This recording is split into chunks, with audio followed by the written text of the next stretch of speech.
Salut à tous, c'est Julien. Aujourd'hui on se retrouve dans une nouvelle vidéo et on va tester ensemble la PS5.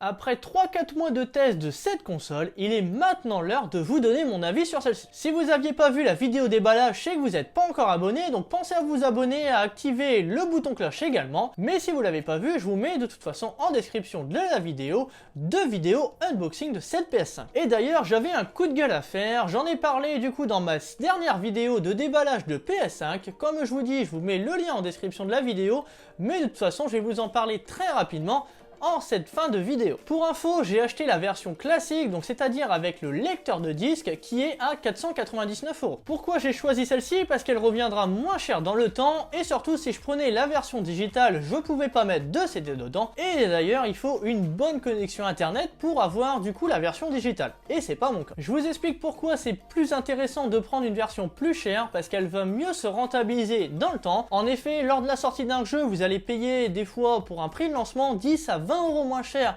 un jeu, tandis que si vous aviez la version digitale, comme vous ne pouvez pas prendre la version CD dans un magasin, vous êtes obligé de la télécharger sur le PS Store et là la remise de 10 à 20 € au lancement, vous ne l'avez pas, vous payez votre jeu plein pot, au bout de 5, 10 ou 20 fois à peu près, votre investissement est rentabilisé complètement. Et comme je vous dis, contrairement à la version digitale, vous pouvez uniquement télécharger les jeux, il faut une bonne connexion internet, certes ça prend pas de place, donc éventuellement chez vous, tout est directement dématérialisé dans la console, mais par contre, voilà, il faut toujours payer un petit peu plus cher malheureusement, à part quand il y a des promotions, et c'est jamais le cas de toute façon lors d'un lancement d'un jeu. Juste avant de parler du test et de mon avis sur cette PS5, rappelons les principales caractéristiques. Cette PS5 est équipée d'un processeur AMD Ryzen, donc 8 cœurs, cadencé maximum à 3,5 GHz. Son GPU est un AMD RDNA 2 gravé à 7 nanomètres. On a 16 Go de mémoire vive en GDDR6. Le SSD interne de la console est un SSD de 825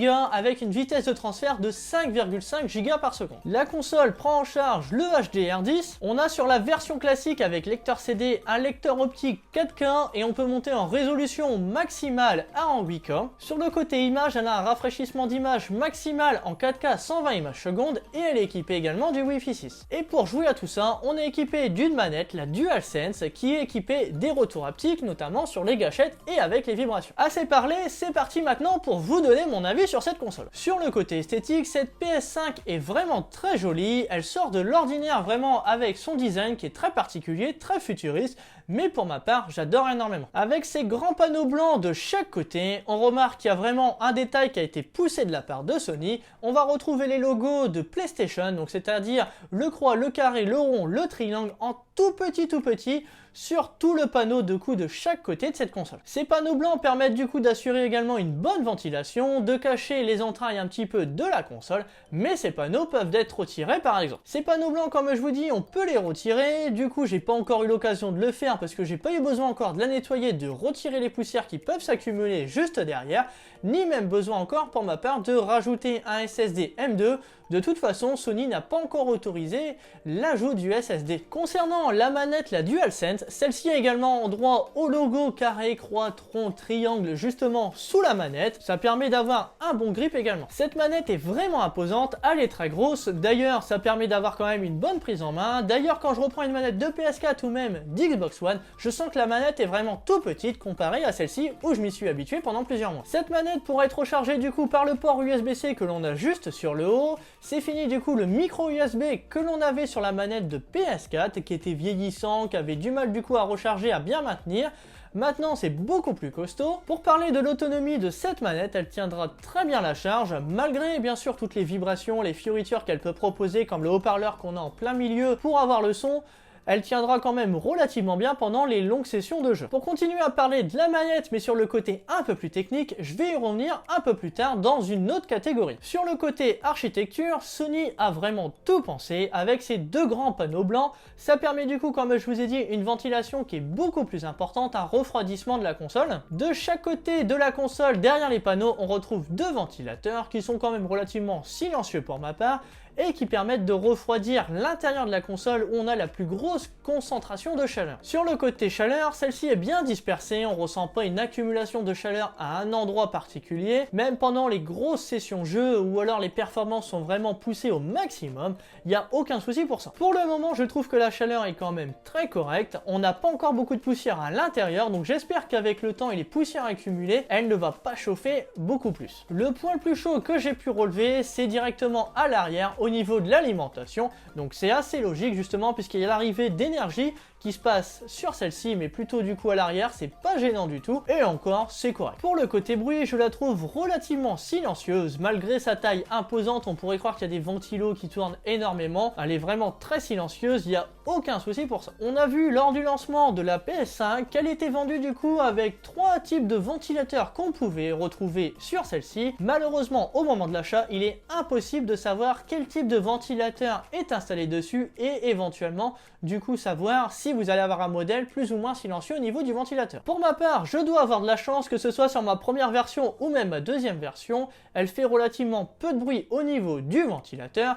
Le seul bruit que je peux avoir, ça va être uniquement quand je vais lancer un CD dans celle-ci, où justement le CD va tourner pour se lancer, mais ça dure que quelques secondes, donc c'est pas vraiment dérangeant. Pour ma part, j'ai eu de la chance parce que même sur la console d'échange, j'ai vraiment un ventilateur qui est très silencieux. Sur le côté interface, cette PS5 vous semblera familière parce qu'elle ressemble énormément au menu de la PS4. Il y a malgré tout quelques petits changements, notamment quand on appuie sur le bouton PS, quand on reste appuyé dessus.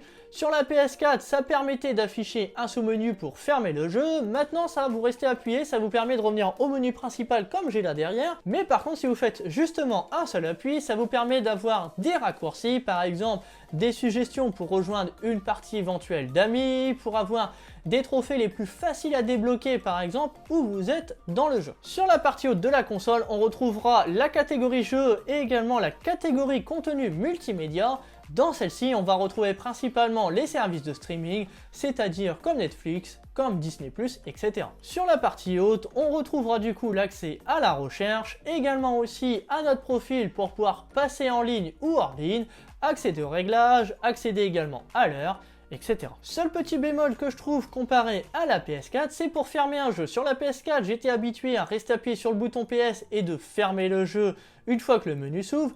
Là, c'est un petit peu différent sur PS5, c'est-à-dire que j'appuie une fois sur le bouton PS, je vais sur le jeu, je fais option et là, je peux avoir l'option fermer le jeu. Ça fait quelques étapes en plus et ça, c'est même dommage parce que moi, j'aimais bien fermer mes jeux proprement et rapidement avec ce bouton PS. Pour certains jeux, on aura l'option d'accéder encore à la version PS4 en plus de la version PS5 qui est installée. Pour cela, il suffira de faire option sur le jeu et de choisir la version du jeu. Ça peut être pratique notamment si vous voulez jouer à FIFA 21 et rencontrer des joueurs de PS4 et non pas de PS5 en restant sur la version PS5. Pour parler du stockage de la console, celle-ci est équipée d'un SSD M2 comme je vous l'ai dit de 825 Go. Mais entre le fractionnement et le système, il vous restera plus que malheureusement 667 Go d'utilisation pour pouvoir télécharger vos contenus multimédia, mais également vos jeux, c'est vraiment très faible. Pour le moment, à l'heure où je vous fais cette vidéo, donc en février 2021, Sony n'a toujours pas autorisé l'accès à son port SSD M2 que l'on a sous les panneaux blancs. Mais il est possible de brancher un disque dur externe, certes ce n'est pas un SSD sur la partie externe, ça sera un petit peu moins rapide, mais ça vous permettra d'accéder à vos jeux PS4 par exemple. Pour parler de la qualité des jeux et des performances, on ressent que cette PS5 est vraiment beaucoup plus rapide, beaucoup plus fluide et optimisée dans le lancement des jeux. J'ai hâte de voir ce que ça va donner vraiment sur des lancements de vrais jeux PS5 qui seront à 100% développés pour celle-ci. Quand je prends exemple d'un jeu comme GTA V, là en février 2021, il n'y a pas encore la version PS5, mais le mode histoire se lance à peine 30 à 40% du chargement, alors que sur PS4 il fallait aller à 100%. Pareil pour un Spider-Man remasterisé, le jeu va se lancer en 10 à 15 secondes grand maximum, surtout que la console garde en mémoire un petit peu le jeu que vous aviez, donc comme ça permet d'avoir un lancement hyper rapide, et en quelques secondes vous vous retrouvez en plein milieu de Manhattan après avoir cliqué justement sur le menu pour lancer votre jeu. Ça c'est vraiment génial et on voit vraiment la différence avec la rapidité de la PS5. Même chose pour Spider-Man Miles Morales qui démarre également en quelques secondes comme la version remasterisée du premier Spider-Man.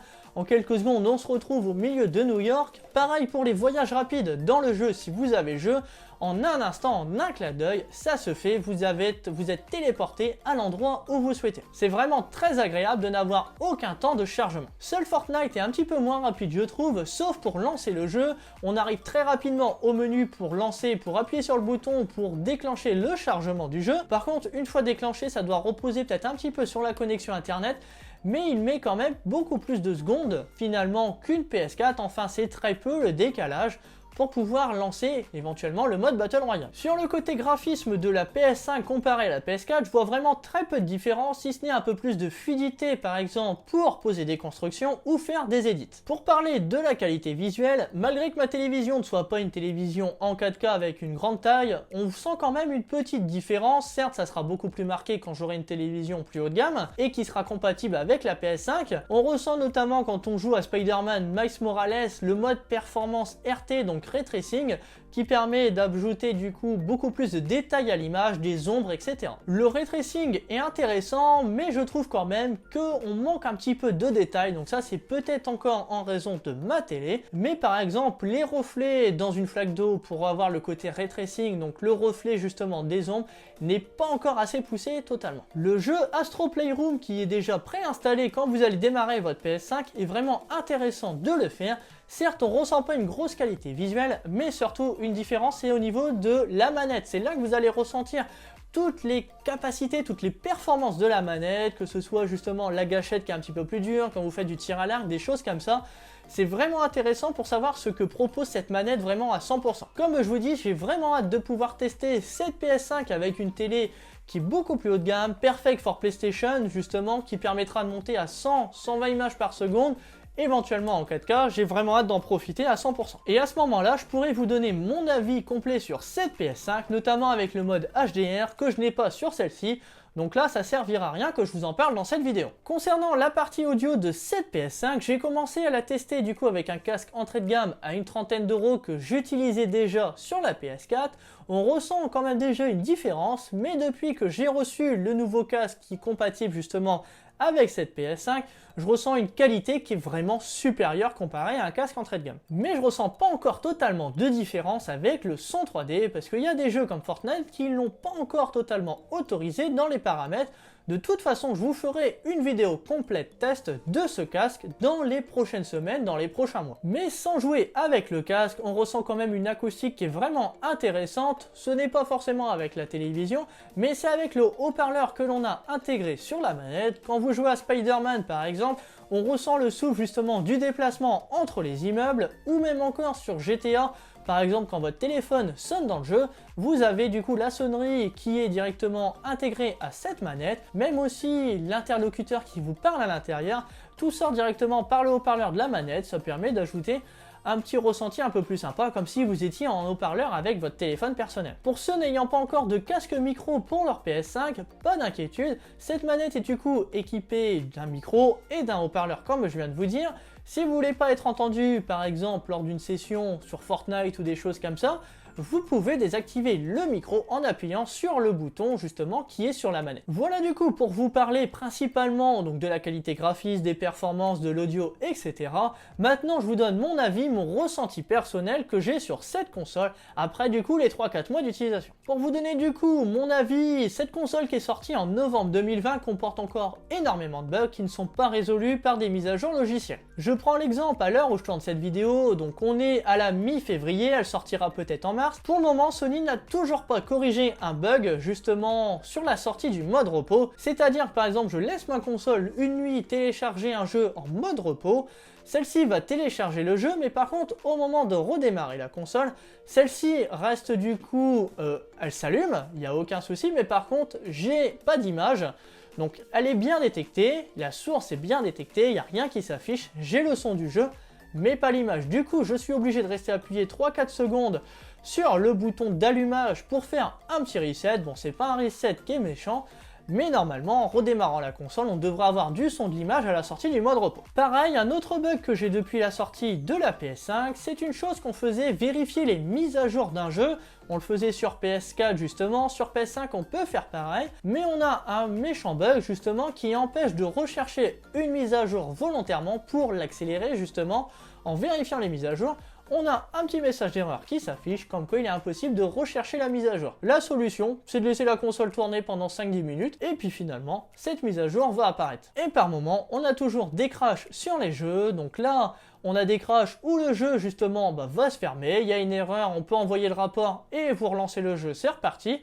Mais la dernière fois, j'ai eu un crash dans un jeu qui a complètement détruit la console et était impossible de la redémarrer. Pour info, si vous me suivez sur les réseaux sociaux, je me suis plaint justement et c'est pour ça que j'avais déballé une seconde PS5 donc sur YouTube. La raison de le second déballage, c'est parce que à cause d'un crash que j'ai eu du coup lors d'un jeu, la console s'est complètement éteinte, il était impossible de la redémarrer. J'ai appuyé sur le bouton démarrage, la console s'allumait une seconde, puis crashait.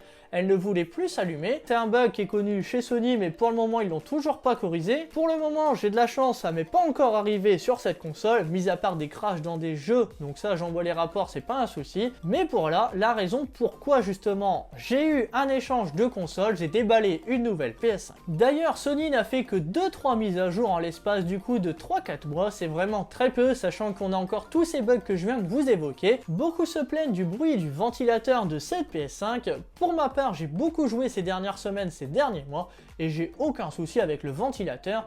Il est vraiment très silencieux et à l'heure où je tourne cette vidéo, du coup cette console tourne comme vous le voyez sur l'écran, il n'y a aucun souci d'une grosse soufflerie ou quoi. Du coup le lecteur de disque que je vous disais qui peut tourner des fois 10 secondes, le temps de charger un jeu, là je l'ai même pas entendu.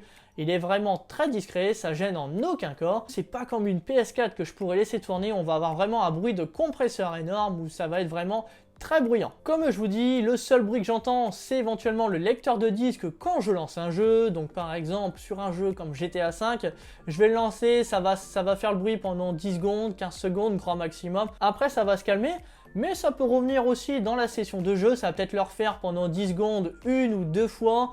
Du coup, pendant une session de 2 heures, c'est pas du tout dérangeant, surtout si vous avez le casque sur les oreilles, le nouveau casque qui fait du coup réduction de bruit, qu'on n'entend pas le bruit extérieur, même avec une isolation qui est passive, justement, on n'entendra rien du tout, c'est vraiment pas gênant. Voilà principalement pour mon test et mon avis que je peux avoir du coup sur cette console. Je l'ai vraiment testé du coup complètement, c'est pour ça que j'ai pas sorti la vidéo tout de suite, comme ça vous avez un avis qui est vraiment complet. En tout cas, si vous êtes toujours à la recherche, bon courage justement, ne vous découragez pas parce qu'elle est vraiment bluffante, elle est vraiment intéressante et vous serez vraiment content quand vous l'aurez justement à côté de votre télévision. J'espère que ce test et avis vous aura plu. N'hésitez pas vous à me dire le type de PS5 que vous cherchez ou si vous êtes plus éventuellement de la team Xbox. Dites-moi tout ça dans l'espace commentaire, surtout si vous êtes plutôt la version digitale ou la version classique avec le lecteur CD. L'espace commentaire est pour vous et je me ferai un plaisir de vous y répondre. N'hésitez pas du coup à partager la vidéo, à la commenter, à liker comme d'habitude. Et moi je vous dis à bientôt, salut!